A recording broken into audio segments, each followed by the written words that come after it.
In this next example of the API, we're going to show you how to create an instance and execute that instance right from using our API. Let's take one of our example process definitions. So here's a purchase order definition where we have a variable defined called PO amount, and we make a decision to see whether that PO amount is greater than $100. Otherwise, we go to either manager 1 or manager 2 for approval. So let's write some code to get this particular definition, and then we'll create an instance and tell it to execute. So one of the important things when we get a definition from the API is we need to know whether to get it by name or get it by ID.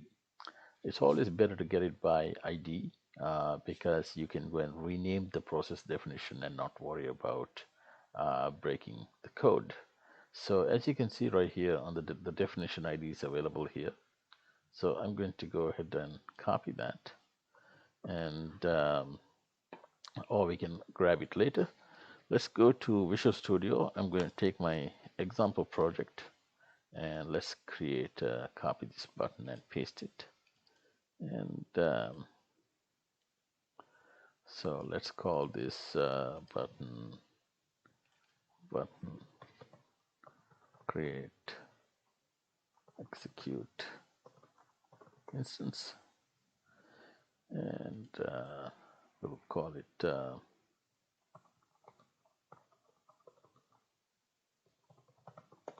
create execute instance. So first thing I'm going to go and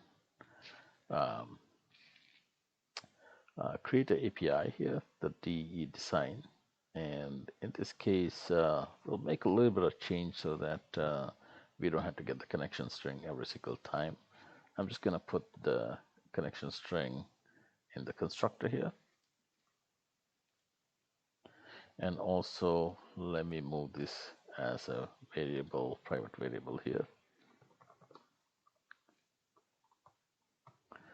and that way all our example code will have this available to us that we can just access it. So as a coder, always remember you can always copy code and make your life simpler. So here I'm going to go ahead and copy this. I'm going to get my design object.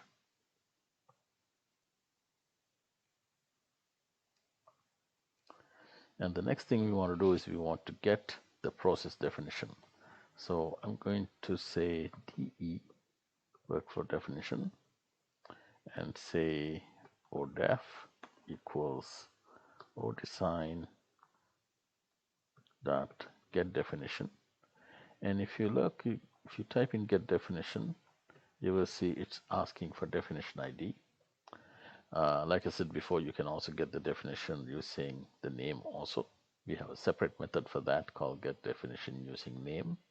So in this case, we'll go and use the ID.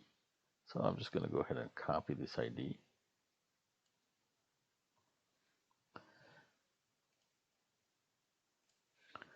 And put it inside double quotes. So this should give us the definition. Once we have the definition, we want to be able to create an instance. Okay, and we can also put a little null check if you want. We can say if ODEF is not equal to null, then run our code. So let's go ahead and create an instance from this DE workflow instance,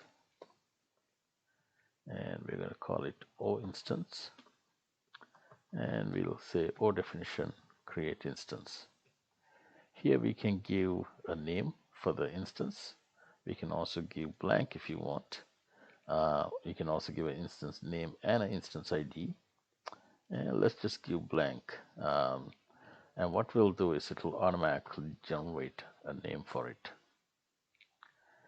And now that we have an instance, next thing we want to do is we want to execute that instance. And we can just say oInstance.execute. And we have a couple of different constructors or methods, overload methods that you will see on this particular execute. We want to be able to provide these default variables values because we want to provide the PO amount. So in this case, you can see it's a hash table. So let me create a new hash table.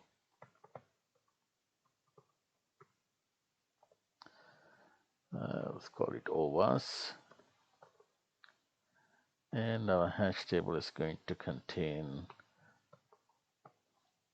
one called PO amount. And the values, let's say 550. So now what we can do is we can give that to our execute method and tell it to execute. That's it. With just a few lines of code, it will create an instance and it will also execute that instance. Tell the engine to execute it. So let's go ahead and execute this workflow.